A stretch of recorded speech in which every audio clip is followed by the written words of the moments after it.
जैसा करोगे वैसा भरोगे, अदले का बदला, टिट फॉर टैट जैसे मुहावरे हम बचपन ही से पढ़ते आए हैं। लेकिन अफसोस हम फिर भूल जाते हैं कि खुदा की लाठी बेआवाज़ है और उसके यहाँ देर तो हो सकती है, अंधेर नहीं। कुदरत मुख्तलिफ वाक़यात से हमें हर दम राह रास्त पर रहने और दूसरों की हक तलफी और जुल्म करने से बाज रहने की तरगीब देती रहती है। बुजुर्ग सहाफ़ी जनाब रफ़ीक डोगर साहब ने अपनी किताब डोगरनामा में ऐसे ही चंद इबरत अंगेज़ वाक़यात बयान किए हैं। एक वाक़या वो हुकूमत पंजाब के सेक्रेटरी चौधरी मोहम्मद अशरफ के हवाले से बयान करते हैं कि एक दफ़ा वो लाल सहानरा रेस्ट हाउस ठहरे हुए थे कि उस रेस्ट हाउस के मैनेजर ने एक सहराई सांप का वाक़या सुनाया और वहीं मौजूद इलाका मजिस्ट्रेट ने उसकी तायद की। मैनेजर ने बताया कि मैं सामाने ज़रूरत के लिए अड्डे तक गया था कि चोलिस्तान के सहरा से आने वाली वैगन के ड्राइवर ने अड्डे के करीब आते ही पूरे ज़ोर से हॉर्न बजाना शुरू कर दिया। ड्राइवर कभी ऐसा नहीं करते। अड्डे पर और सड़क पर आने जाने वाले सब लोग हैरान थे। ड्राइवर के वैगन रोकते ही वैगन में सवार अफराद भागने के अंदाज में वैगन से निकले और मर्दों ने अपनी चादरें तान कर गोल दायरा बना लिया। इर्द गिर्द से गुजरने वाले रुक गए। मैं भी उन देखने वालों में खड़ा था कि हम में मौजूद एक नौजवान ज़मीन पर गिर गया। उसकी नाक और मुंह से खून बहने लगा और कोई एक लफ्ज़ कहे बगैर वो इस दुनिया से रुखसत हो गया। हुआ क्या है उसे? हम उसकी तरफ दौड़े। क्या देखते हैं कि उसकी टांग से एक नन्हा सा स्याह सांप चिमटा हुआ है और उसके काटने से उस नौजवान के नाक मुंह से खून बहने लगा था और वो चंद लम्हों में अपने अंजाम को पहुंच गया था। वो कौन था, कहां से आया था? उसके हाथ से गिरी साइकिल के साथ लटकते थैले को शनाख्त मालूम करने के लिए खोला गया तो सब तोबा तोबा करने लगे। उसके थैले में किसी खातून के कोहनियों से काटे गए दोनों बाजू थे जो सोने के जेवरात से भरे हुए थे। वो वैगन सहरा से आई थी, जहां से चली वहीं से उस स्याह सांप ने भी उसमें जगह बना ली थी। लाल सहानरा के बस स्टॉप के करीब पहुंचे तो वैगन में सवार एक खातून ने शोर मचा दिया, मेरी शलवार में सांप दाखिल हो गया है। उसी वजह से वैगन ड्राइवर ने हंगामी सायरन बजाना शुरू कर दिया था और वैगन में सवार मर्दों ने अपनी चादरें तान कर गोल दायरा बनाया था। सब मर्दों ने अपने मुंह और रुख बाहर की तरफ रखे थे। खातून ने शलवार खोली तो सांप निकलकर गोल दायरा बनाने वाले और वहां खड़े मर्दों में से भागता हुआ उस नौजवान तक गया था और उसे काट लिया। सहरा से लाल सहानरा तक के तवील सफर में सांप वैगन में रहा मगर किसी मुसाफिर को ना काटा। औरत की शलवार में दाखिल हुआ, उसे भी ना काटा।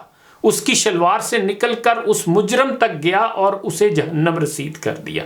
कटे हुए बाजुओं का मुआयना करने वाले डॉक्टर ने बताया कि बाजू किसी नौउम्र लड़की के हैं। ऐसा ही एक दूसरा वाकया भी उनकी किताब में दर्ज है। वो लिखते हैं कि हम बुच्चे की स्कूल में ज़ेरे तालीम थे और छुट्टी के वक्त बाजार में एक बुजुर्ग दर्जी की दुकान पर उससे सबक आमोज़ वाकयात सुना करते थे। एक दोपहर एक और बुजुर्ग उनके पास बैठे थे और कुछ लोग बड़े गौर से उसकी बातें सुन रहे थे। हम भी एक तरफ बैठ गए। वो बुजुर्ग कोई ठेकेदार थे और किसी नहर की खुदाई के दौरान एक सांप का चश्मदीद वाकया सुना रहे थे। उनका कहना था कि नहर पर मुल्तान को जाने वाली सड़क के लिए पुल बनाना था।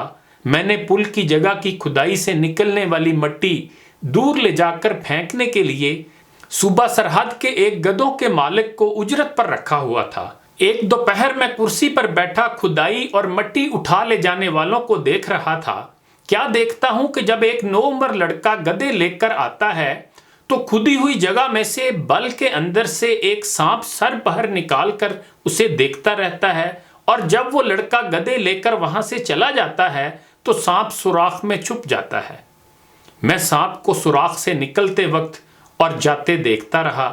जब गधों के दूसरे ग्रुप को लाने ले जाने वाला वहां आता था तो सांप सर बाहर नहीं निकालता था। मैंने गधों के मालिक को बुलाया और उसे कहा कि इस लड़के को फौरी छुट्टी दे दो। उसने उसकी जगह दूसरे लड़के को गधे लाने ले जाने पर लगा दिया اور اسے کہا تم جاؤ اور ڈیرے پر صفائی کرو۔ ان کا ڈیرا وہاں سے کچھ فاصلے پر تھا۔ وہ لڑکا دور چلا گیا تو میں نے وہ جگہ کھودنے کو کہا جہاں سے سانپ اسے دیکھنے کو سر نکالتا تھا۔ وہ کسیوں سے جگہ کھودنے لگے تو سانپ کا جسم کٹ گیا۔ وہ اسے بھی مٹی کے ساتھ دور پھینک آئے۔